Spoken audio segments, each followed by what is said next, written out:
3일차 예배입니다. 주님께서 우리를 위해 받으셨던 그 고난이 우리를 구원하시기 위한 그 한없는 사랑이었는 줄 믿습니다. 우리 그 주님의 고난과 십자가를 생각하며 찬양으로 주님께 나아갑니다. 주 달려 죽은 십자가,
되셨네.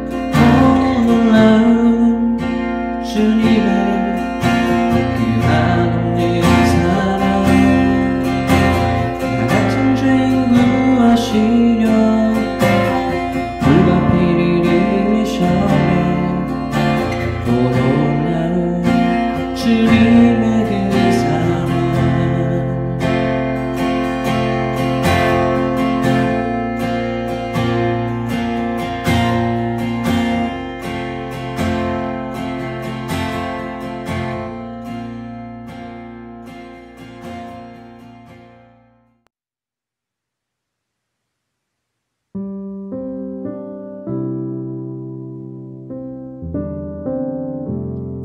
십자가에 달려 돌아가신 주님께서 쏟으신 피와 눈물로 저희는 주님의 자녀가 되는 영광을 얻었습니다.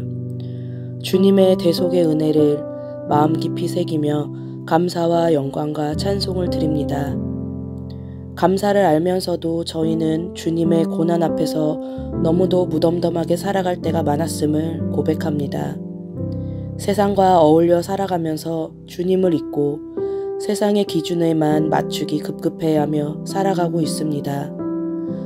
무뎌진 우리의 몸과 마음을 주님의 깨끗한 보혈로 다시금 정결케 될 수 있길 소망합니다.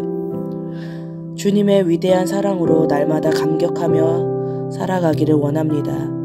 언제나 십자가의 은혜를 기억하며 주변 사람들을 대할 수 있도록 도와주세요. 보혈의 능력으로 저희의 삶이 변화되길 원합니다. 고난의 길을 거부하지 않으시고 제자들의 회피에도 노하지 않으신 예수님의 은혜를 기억하며 세상을 향해 있는 저희의 마음과 생각을 내려놓고 주님을 향해 새롭게 헌신할 수 있도록 도와주세요. 고난주간 동안 주님을 계속해서 기억하며 주어진 삶에 최선을 다하게 하시고 저희의 뜻이 아닌 하나님의 뜻대로 인도하여 주세요. 예배를 통해 주님의 능력으로 우리의 삶이 변화되길 바라며 저희를 사랑하셔서 십자가에 돌아가신 우리 주 예수 그리스도의 이름으로 기도드렸습니다. 아멘.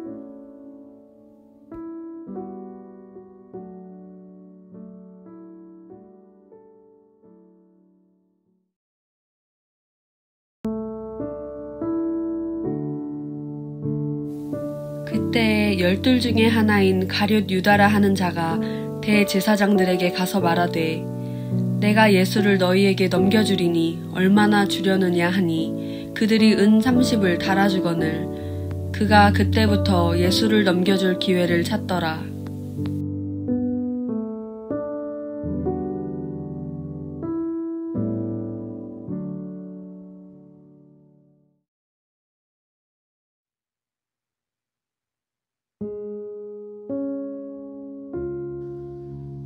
세상에는 나를 비난하는 사람도 있지만 잘잘못을 떠나서 늘 내 편이 되어주는 사람도 있습니다.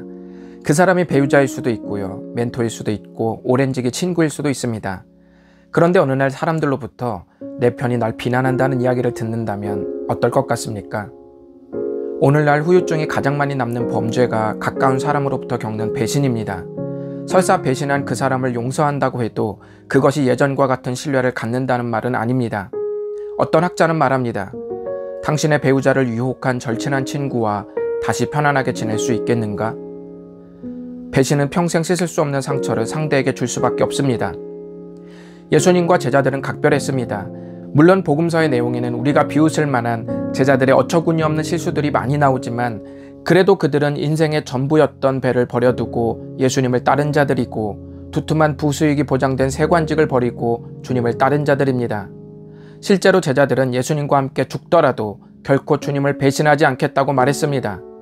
그런데요, 수요일이 되자 제자 중 한 명이 은밀하게 대제사장들을 만나고 있습니다. 그는 가룟 유다입니다. 예수님은 현재 예루살렘에서 약 3km 떨어진 베단이라는 마을에 계십니다. 유다는 약 3km를 걸어 예루살렘으로 은밀하게 들어갔습니다. 그리고 대제사장들과 거래합니다. 내가 예수를 너희에게 넘겨주리니 얼마나 주려느냐 하니 그들이 은 30을 달아주거늘. 은 30의 액수가 많은 금액인지 적은 금액인지는 견해 차가 있지만 한때 인생의 목적이라고 여겼던 분을 돈으로 거래하는 것 자체로 예수님은 이미 헐값의 대우를 받고 있다고 볼 수 있습니다. 유다는 왜 예수님을 배신하고 있을까요? 그는 3년 동안 예수님을 따라다니며 그분을 인생의 해답, 민족의 해답, 나라의 해방을 준 분으로 여겼습니다. 그래서 자기 인생을 던졌습니다.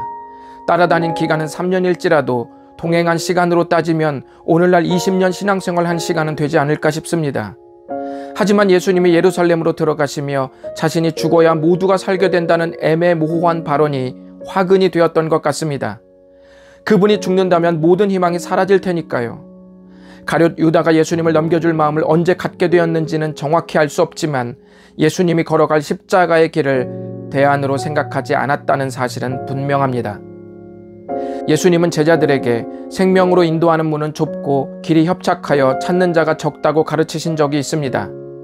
길이 좁은 이유는 매력적으로 보이지 않거나 우리가 확인할 수 없는 방식으로 오기 때문입니다. 유다에게 십자가의 길은 너무 비좁은 길로 보였던 것입니다. 그때부터 그는 다른 길을 찾기에 혈안이 되었습니다. 그러나 이제 우리는 알고 있습니다. 그가 우려한 것은 유다의 희망이었고 유다의 길이었다는 사실을 말입니다. 학자들은 고난중한 수요일을 보통 침묵의 수요일이라고 말합니다. 왜냐하면 다른 날과 달리 예루살렘에서 활동하지 않고 성을 떠나 인근 베다니 마을에서 하루를 지내고 있었기 때문입니다. 다른 날에 비하면 상당히 정적인 일정을 보내는 셈입니다. 하지만 진짜 수요일의 침묵은 무엇입니까? 주를 향한 유다의 신뢰가 침묵한 날이었습니다. 배신이 작동하고 불신이 요란하게 그의 영혼을 두들겨서 3km를 걷게 한 날, 헐값에 인생의 둯대를 꺾어버린 날이었습니다. 이 영상을 보며 함께 묵상하시는 분들 중에는 이제 막 신앙에 입문하는 분도 계실 테고 최소 10년 이상 주님과 동행한 분들도 계실 것입니다. 신앙생활을 하고 계신 분들은 아실 것입니다. 각자의 신앙생활에서 믿음이 침묵한 날이 얼마나 많았는지 말입니다. 나의 믿음이 이기심에 밀리고 경쟁심에 밀리고 분노에 밀리고 돈에 밀려 실패한 날 말입니다. 주일이 귀찮고 헌신이 아깝고 예배가 지루했던 우리만의 침묵의 수요일이 얼마나 많았습니까? 그런데 놀라운 사실은 그럼에도 불구하고 주님이 우리와 함께 하신다는 사실입니다. 평생 씻을 수 없는 상처를 하나님께 안겨줄 만한 실수를 저질렀다 하더라도 주님은 우리와 함께 하십니다. 우리가 다시 주님을 사랑하게 되었다면 그 이유는 그 전부터 하나님의 사랑이 우리를 덮고 있었기 때문입니다. 나무에 높이 매달린 그리스도의 피가 우리 영혼으로 흐른 날이 다시 우리에게 실제적으로 체감될 때 침묵의 수요일은 사라집니다. 그리고 다시 떠오른 태양을 보며 희망찬 목요일에 좁은 길을 걸을 수 있습니다. 주여, 좁은 길을 최선으로 여기게 하소서.